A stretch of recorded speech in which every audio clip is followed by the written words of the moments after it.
Mon métier est technicien en système de surveillance, intrusion et de vidéoprotection. Ça consiste à installer un système complet en termes d'intrusion, c'est-à-dire la centrale, un clavier de commande, une sirène et le nombre de détecteurs au préalablement défini avec le client.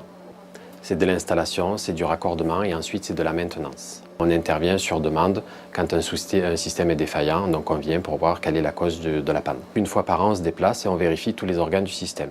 Aujourd'hui, nous avons comme clients donc des professionnels, des particuliers, des collectivités. Nous avons des systèmes sur des entreprises industrielles où nous pouvons avoir par exemple 150 points de détection.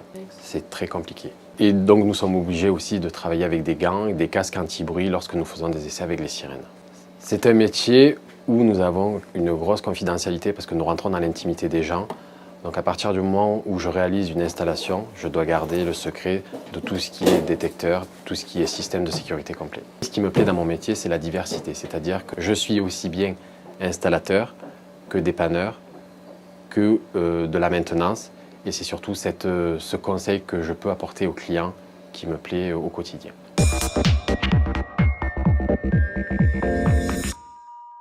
L'une des actions principales RSE de la société Technoalarm est d'avoir mis en place son logiciel.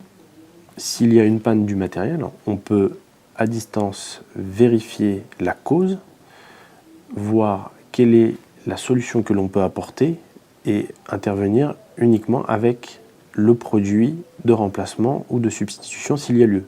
On va permettre à l'installateur d'économiser du temps, des déplacements, une économie en CO2 et financière pour le client final. Donc aujourd'hui, en développement durable, je conseille parfois sur certains clients d'alimenter les automatismes par un panneau solaire plutôt que de faire des tranchées, des gros travaux pour alimenter, pour pouvoir amener l'alimentation.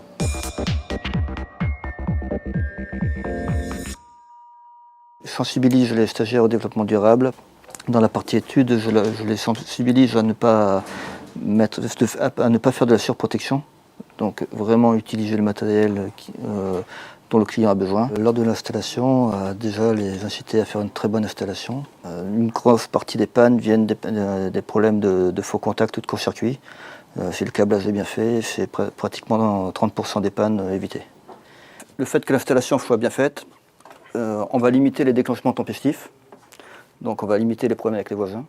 Sur la partie tri, je demande aux stagiaires de jeter leurs batteries entreposées dans des conteneurs adéquats. Je les incite à utiliser la télémaintenance pour savoir d'où vient le problème, ce qu'il nous faut comme matériel, comment agir, est-ce qu'on a besoin de se déplacer oui et non. En temps normal, nous avons du 110 décibels.